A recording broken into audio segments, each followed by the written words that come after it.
Resistansinya kita ganti, cabut ini, kita ganti yang 1 kilo ohm. Untuk ini kita ganti lagi R1000. Tadi 97 kan, rubahnya jauh loh. Jika perangkat itu membutuhkan tegangan supply 12 volt dengan arus setengah ampere, kira-kira sistem voltage PoE-nya berapa volt? Yang ngalir itu elektron negatif charge. Nggak mungkin negatif charge suka-sukaan sama negatif charge juga.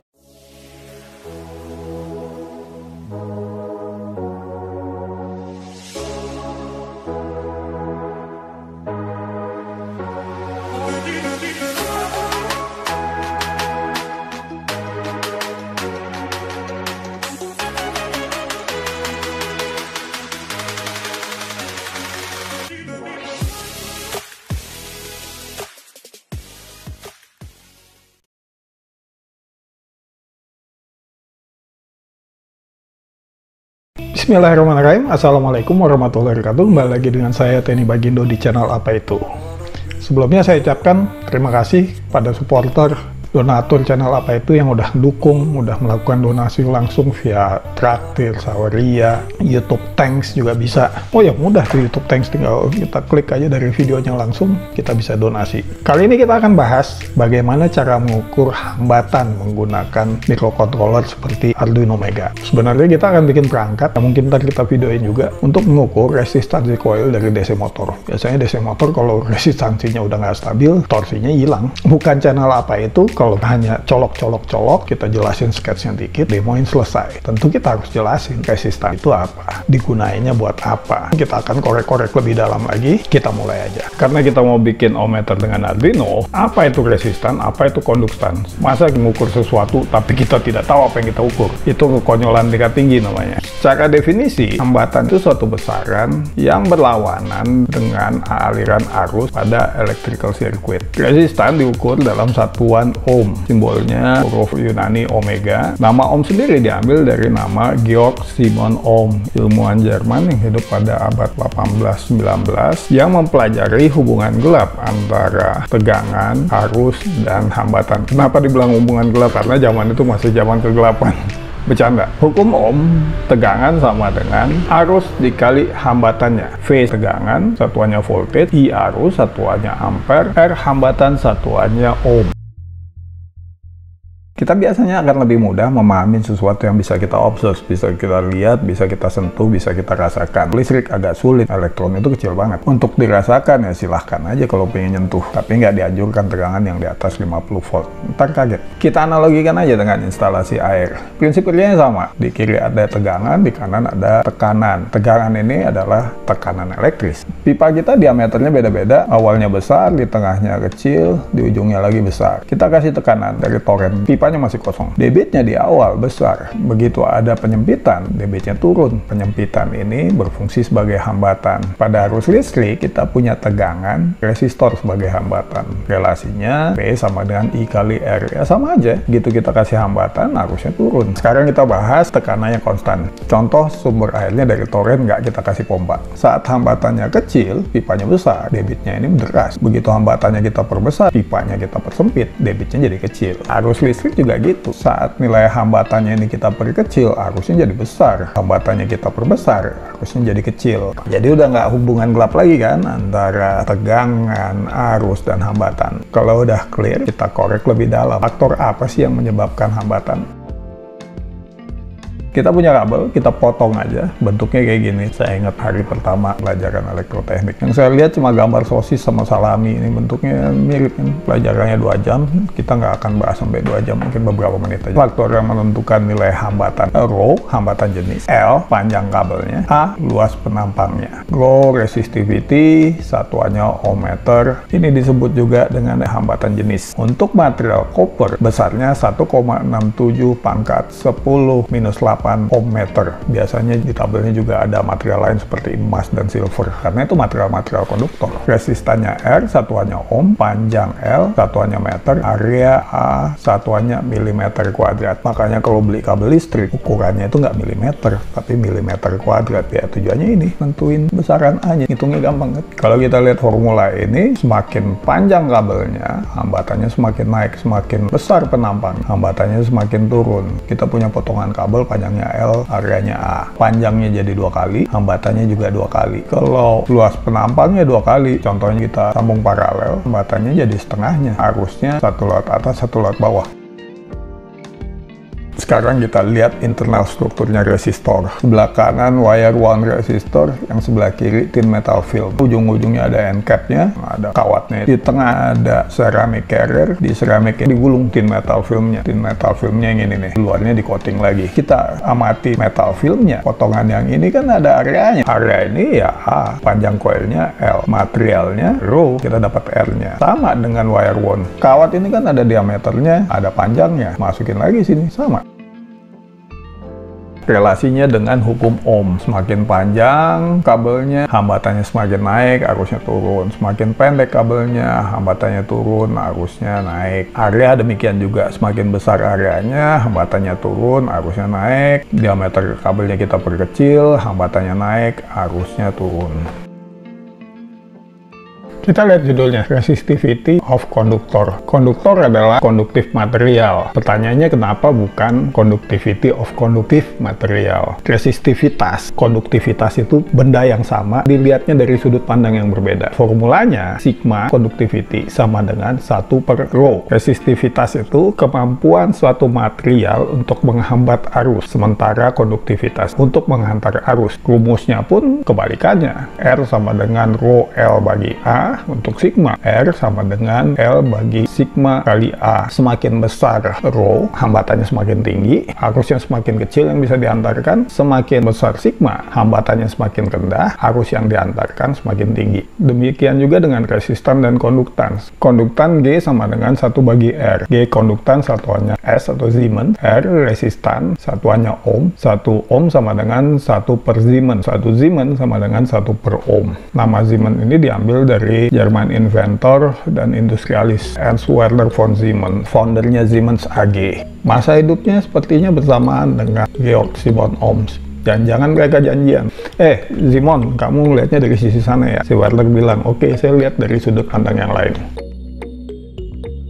Sekarang kita kasih contoh, kapan kita melihat sebagai resistivitas, kapan kita lihat sebagai konduktivitas. Yang aplikatif aja deh, resistivity of Cat5e in PoE application. Kita punya perangkat jaringan, jaraknya 100 meter dari control room atau ruang server. Di lokasi perangkat itu kita letakkan, tidak ada power outlet. Mau nggak mau kita powering pakai sistem yang namanya power over Ethernet. Kabel yang digunakan Cat5e memiliki konduktor loop resistan sebesar 19 ohm. Untuk jarak 100 meter itu maksimumnya. Tipikalnya 18 ohm. Jika perangkat itu membutuhkan tegangan supply 12 volt dengan arus setengah ampere, kira-kira sistem voltage PoE-nya berapa volt? Kita hitung aja. Ini yang kita ketahui, loop resistannya 18,8 ohm, required equipment system voltage-nya 12 volt, current-nya 0,5 ampere. Kita bisa perlakukan kabel ini sebagai resistor. Kita rangkai seri dengan equipment ini. Dalam rangkaian seri ada dua hal. Berapa tegangan totalnya, berapa arus di loop. Arus di loop konstan, I. Arus yang ngalir di kabel, yang ngalir di load sama. Dan arahnya dari negatif ke positif. Kalau orang gambarin dari positif ke negatif, istilahnya conventional current direction. Yang benar, yang ngalir itu elektron. Negatif charge, nggak mungkin negatif charge suka-sukaan sama negatif charge juga. Pastinya positif pole. Nah, yang kedua, kita cari tegangan total. Karena itu tegangan yang kita supply sebagai sistem PoE. Tegangan total dalam rangkaian seri adalah jumlah masing-masing tegangan ini. Di load kita butuh 12 volt, di loop ya kita hitung voltage drop-nya berapa. Hitung voltage drop ya simple, hukum Ohm. V loop sama dengan 0,5 ampere dikali 18,8 ohm sama dengan 9,4 volt. Minimum supply voltage-nya V equipment tambah V loop 12 volt tambah 9,4 volt sama dengan 21,4 volt. Kita bisa pakai 24 volt, cuma kalau supply-nya nggak stabil, voltage drop sistemnya restart. Makanya perangkat-perangkat jaringan banyak yang pakai 48 volt. Contoh kedua, pernah dengar EC tester, alat yang dipakai sama pegiat hidroponik atau water quality tester, TDS atau EC. EC itu singkatan dari electrical conductivity. Prinsip kerjanya yang diukur adalah berapa banyak partikel garam terlarut dalam air. Karena garam kalau terlarut dalam air, dia split karena jadi ion. Nah, ion itu kan positive charge, struktur airnya itu berubah. Electrical conductivity ini diukur dengan satuan mikrosiemens per sentimeter. Kenapa per sentimeter? meter. Biasanya cara ngukurnya itu pakai probe, kayak jarum 2 ditusukin dan jaraknya ini 1 cm. Prinsip kerjanya sebenarnya sama aja. Voltage divider atau yang akan kita lakuin. Karena saya nggak punya gambar jarum, saya pakai aja soil moisture sensor. Cuma abaikan aja prinsip kerjanya soil moisture sensor. Yang kita perlu cuma kita kasih tegangan dari supply 5 volt, kita kasih 1 pin. Keluarnya kita tarik ke titik ini. Di titik ini kita paralel antara resistor yang kita hubungkan ke ground, satu lagi kita masukin ke A0. Kita bisa ukur tegangan di resistor ini karena kita ketahui berapa besar resistannya. Kita bisa ukur berapa resistan probe ini. Kita tahu resistan itu kebalikannya dari konduktans. Rho kebalikannya sigma. Yang kita cari adalah sigma dalam satuan mikrosiemens per sentimeter. Ya udah tinggal kalkulasin aja. Nah, itu dari sudut pandang konduktivitas. Karena kita ingin tahu berapa konduktif sih airnya, semakin konduktif larutan garamnya semakin banyak. Udah clear kan kenapa kita ngelihatnya satu sisi sebagai konduktivitas, sisi lain sebagai resistivitas. Nah, selanjutnya kita kasih contoh kenapa kita perlu resistor.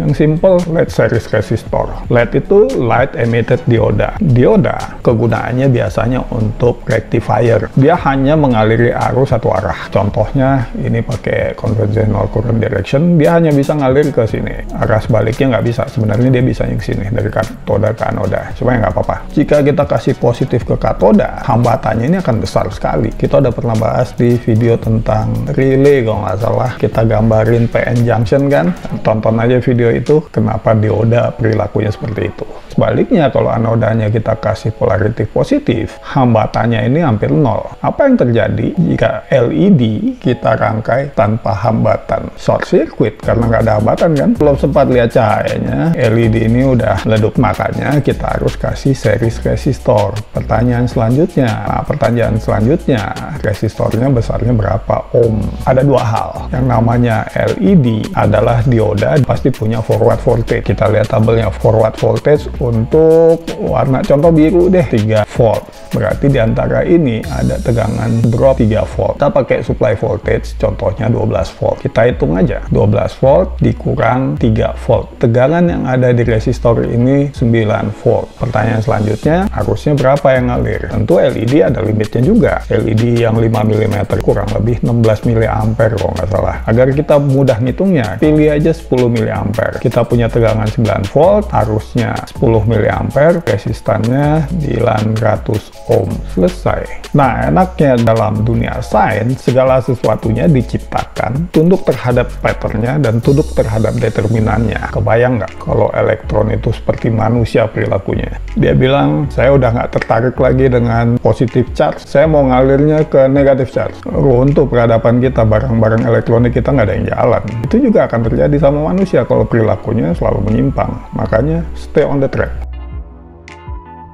Bagaimana mengukur hambatan resistor ini? Gunakan ohmmeter. Bentuknya kayak gini, jadul yang pakai jarum-jarum. Prinsip kerjanya gimana? Simple. Kita punya resistor R1. Kita nggak tahu nilainya berapa. Pasang seri resistor yang nilainya kita tahu. Kita kasih tegangan dari ujung ke ujung. Maka arus ngalir. Di rangkaian seri, arus yang ngalir di R1 dan R2 sama. Selanjutnya kita ukur tegangan di R2.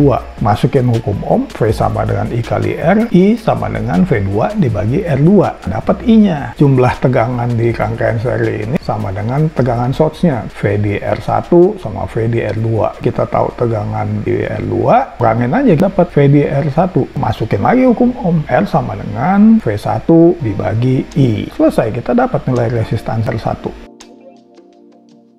Prinsipnya ini adalah voltage divider. Formula voltage divider, V out sama dengan V short atau V in dikali R2 dibagi R1 tambah R2. Kalau V short kita turunin ke sini, kita punya rasio antara tegangan masuk dan tegangan output di R2. Rasio antara R2 dengan jumlah R di rangkaian seri ini. Nah, kita bisa korek nih keluar. Jadi kita main di rasio, langkah selanjutnya kita mau keluarin R1 ini, sehingga kita bisa dapat nilai R1-nya berapa. Karena R1 ini kan yang nggak kita ketahui. Tinggal kita formulasiin aja, kita dapat R1 formulanya seperti ini. R1 kita nggak tahu, R2 kita ketahuin. Kita cukup mengukur tegangan V in dan V out sama seperti tadi. Statement ini kita sebut statement 1.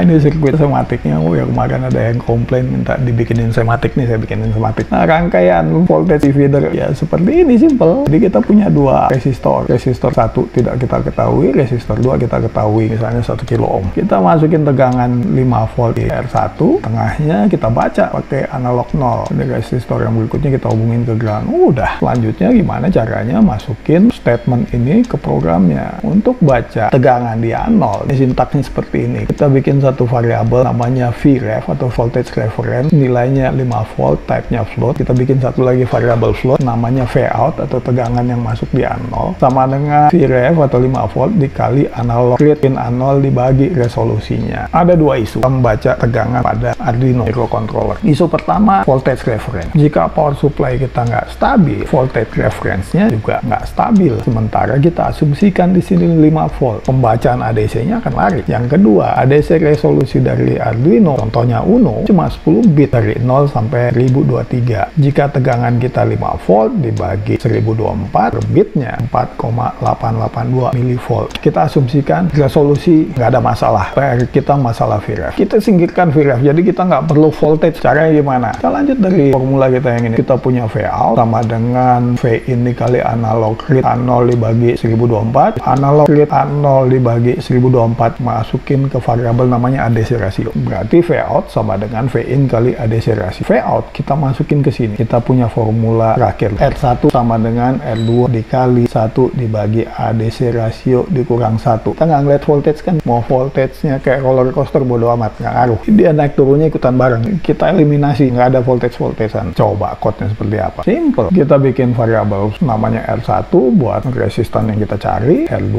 1 kilo ohm, type-nya sama-sama float. Kita bikin dua fungsi. Fungsi pertama untuk mengkalkulasi nilai ADC ratio. Integer ADC sama dengan analog read A0, ADC sama dengan analog read A0. Kenapa dua kali? Biasanya pembacaan pertama amsyong. Kita bikin satu variabel sementara namanya F, type-nya float sama dengan ADC ratio ini ADC per 1024. F kita balikin sebagai nilai return-nya fungsi ADC ratio. Selesai satu fungsi. Fungsi kedua untuk dapatin R1, bikin variabel ini, kalkulasiin, dia panggil dulu fungsi yang ini dapat nilainya return R1. Di setup tentu bikin serial communication dulu, di loop tulis ke serial monitor R2 sama dengan string R2, nilai yang ini 1 kilo ohm print line R1 ditambah string get R1. Nah, fungsi ini yang dipanggil, dia dapat nilai R1. Delay 1 detik, panggil serial loop. Tunanya kalau kita ganti kan otomatis ini harus kita rubah, upload lagi, reboot lagi microcontrollernya, kita bikin aja satu fungsi untuk nangkep nilai perubahannya. Caranya gini, fungsi serial loop, jika ada komunikasi serial artinya kita ketik value dari serial monitor, ditangkap nilainya, komanya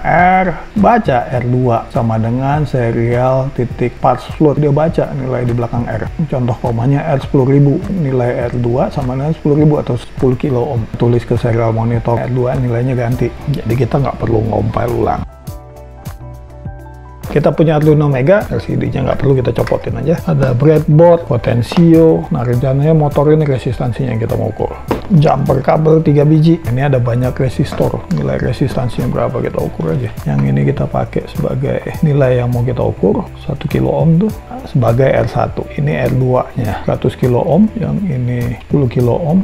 1 kilo ini kayaknya nggak kita pakai karena kecil banget, 3,5 ohm. Mau kita pakai buat mengukur DC motor. Nilai resistansinya udah kita tahu. Kita wiring aja. Kita mulai pakai nilai yang sama deh, sama-sama 1 kilo. Kita seri resistornya. Ini R1, ini R2. Berarti R1 kita kasih 5 volt. 5 voltnya mana? Oh, 5 voltnya nih. Biar gampang, kabelnya sebelah sana. Ujung rangkainya kita kasih ground. Groundnya di sini.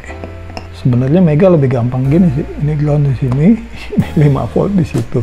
Selesai. Tengahnya kita masukin ke A0. A0-nya ini. 0. Tinggal kita pasang kabel USB-nya. Selesai. Ini sketch yang tadi tinggal kita compile. Upload. Kita buka serial monitor. Nilainya oke. Agak naik-naik dikit, ada masalah. Jadi R2-nya yang ini, R1-nya yang ini.